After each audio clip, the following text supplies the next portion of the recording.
विवाह एक ऐसा अनोखा बंधन है जो दो लोगों को जीवन भर प्यार के रिश्ते में बांध देता है। लेकिन क्या आपने कभी सोचा है कि आखिर इस विवाह की शुरुआत हुई कैसे?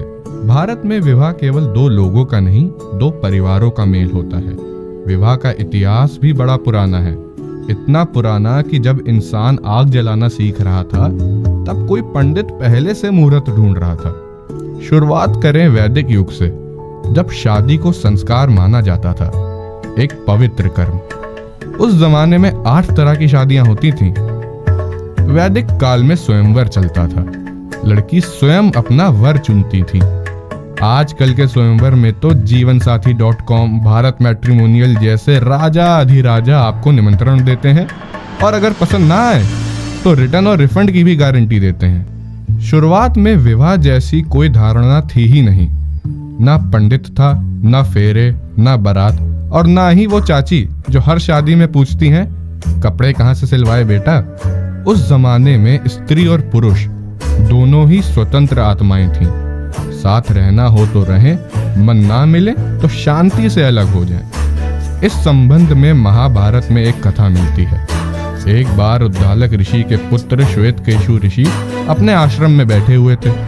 तभी वहां एक अन्य ऋषि आए और उनकी माता को उठाकर ले गए। ये सब देखकर श्वेत ऋषि को बहुत गुस्सा आया।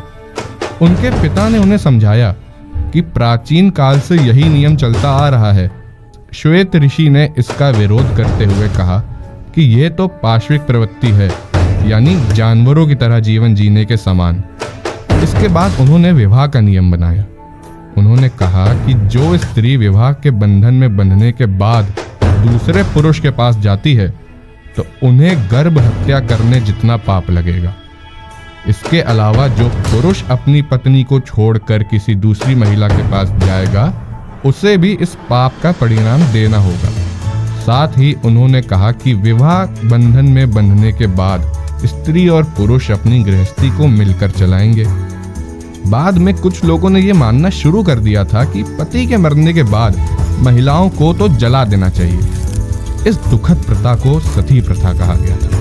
साथ ही आर्य समूह के लोग एक से अधिक पत्नी रखने लगे थे। इन परिवर्तनों के कारण विवाह के बारे में नए नए नियम बनाए गए। इन नियमों से पहले लोग दो मुख्य तरीकों से विवाह रचते थे। एक था युद्ध करके लड़की को ले जाना। दूसरा था यज्ञ नामक विशेष समारोह के दौरान दक्षिणा नामक उपहार देना। फिर कुछ समय बाद लड़की के पिता को यह चुनने की अनुमति दी गई कि अपनी पुत्री किससे विवाह करेगी। वह अपनी पुत्री के लिए योग्य पुरुष को बुलाते और उसे अपनी पसंद से सबसे उपयुक्त वर चुनने की अनुमति देते। ऐसे रचना हुई थी स्वयंवर प्रथा की। हिंदू धर्म में विवाह, जिसे शादी के नाम से भी जाना जाता है, इसे महत्वपूर्ण संस्कारों में से एक माना जाता है। कई पश्चिमी संस्कृतियों के विपरीत हिंदू धर्म विवाह को केवल दो व्यक्तियों के बीच मिलन के रूप में नहीं, बल्कि दो आत्माओं के बीच एक पवित्र बंधन के रूप में देखता है, जो कई जन्मों से परे हैं। धार्मिक, सामाजिक और दार्शनिक परंपराओं में गहराई से निहित विवाह हिंदू सामाजिक संरचना का मूल आधार है, जो व्यक्तियों को उनके धर्म यानी कर्तव्य, अर्थ यानी संपत्ति, काम यानी शारीरिक इच्छाएं और अंततः मोक्ष यानी अंतिम आध्यात्मिक मुक्ति को पूरा करने का साधन प्रदान करता है। अब जरा ध्यान दीजिए, हमारे धर्म शास्त्रों की अद्भुत देन पर विवाह के 8 प्रकार हैं। मतलब जैसे आजकल मिठाइयों में प्रकार होते हैं, ठीक वैसे ही शादी के भी प्रकार होते हैं। कभी लड़की को आदर पूर्वक मांगकर शादी की जाती थी, तो कभी जबरदस्ती उठा ले जाकर। कहीं यज्ञ के बाद कन्या को दक्षिणा समझकर सौंप दिया जाता था, तो कहीं दो प्रेमी खुद ही शादी कर लेते थे, बिना पंडित, बिना बारात, बिना घोड़ी के। इन सभी प्रकारों में जो बात एक जैसी थी वह थी रीति रिवाजों की गंभीरता। अगर गलती से एक फेरा इधर उधर हो जाए तो पंडित जी भी कहें, अब अगले जन्म में सुधार लेना बेटा। ब्रह्म विवाह में लड़का तब तक योग्य नहीं माना जाता था जब तक वह अपना ब्रह्मचार्य पूरा ना कर ले और वेदों का अच्छा खासा ज्ञान ना हो उसे। लड़के के माता पिता लड़की के कुल और संस्कार देखते थे और लड़की का पिता ये सुनिश्चित करता था कि लड़का पढ़ा लिखा और सभ्य हो। इस विवाह में दहेज का भी कोई नामो निशान नहीं था, क्योंकि ज्ञान ही सबसे बड़ी संपत्ति मानी जाती थी। इसीलिए इन 8 प्रकारों में ब्रह्म विवाह को सबसे ऊंचा दर्जा मिला है, यानी संस्कार भी, सम्मान भी और शांति भी। प्रजापत्य विवाह सुनने में ब्रह्म विवाह जैसा ही है, संस्कार वाला, शांति वाला, पर इसमें थोड़ा ज्यादा उद्देश्यवादी भाव है। लड़की के पिता मंत्र पढ़ते हैं और दूल्हे को कन्या सौंपते हैं, साथ में आशीर्वाद भी। अब दोनों मिलकर घर बसाओ और समाज की सेवा करो। यहाँ भी दूल्हे का वेदों का ज्ञान और चरित्र जरूरी होता है, बट ट्विस्ट ये है कि इस विवाह का असली मकसद था प्रजा उत्पत्ति, यानी शादी कम जिम्मेदारी ज्यादा। आइए अब मिलते हैं आर्ष विवाह से। यहाँ दूल्हा दहेज नहीं देता, बल्कि शादी से पहले लड़की के पिता को एक गाय और एक बैल भेंट करता था। मतलब शादी के साथ साथ ढेरी सेटअप भी फ्री में। यह विवाह ऋषि मुनियों में प्रचलित था, क्योंकि उनके पास ज्यादा कुछ था नहीं देने को, तो जो भी था उससे काम चलाया गया। भावनाएं गहरी थीं, पर बजट सीमित था।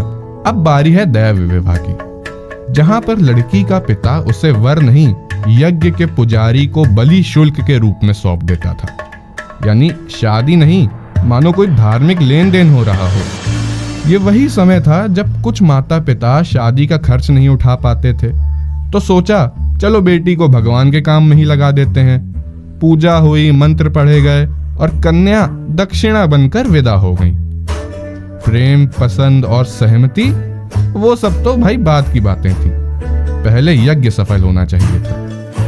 अब आते हैं असुर विवाह पर, जहां पे दूल्हा दुल्हन को अपने प्रेम से नहीं, पैसों से जीतता था। जी हाँ, यहाँ लड़के का चरित्र नहीं, उसकी जेब देखी जाती थी। दूल्हा दहेज देता था, लड़की के परिवार को मुंह मांगी कीमत और बदले में मिलती है पत्नी। यानी ये शादी नहीं, सीधा सौदा था, लड़की खरीदी जाती थी। धर्मशास्त्रों में भी यही कहा गया। भैया, ये सबसे नीचे वाला विकल्प है, लेकिन अफसोस ये आज भी सबसे ज्यादा चलन में है। और अब मंच पर प्रवेश करते हैं गंधर्व विवाह, यानी वो शादी जिसे आजकल लोग लव मैरिज कहते हैं। इसमें ना पंडित, ना फेरे, ना बैंड बाजा, बस 2 दिल और एक फैसला। माता पिता की इजाजत? अरे नहीं साहब, यहाँ तो सीधा मन से मन का गठबंधन होता है। अनुष्ठान, दहेज, गवाह, ये सब केवल समाज के लिए होते हैं, और इस शादी को समाज अक्सर कहता है बिगड़ गए हैं ये लड़का लड़की।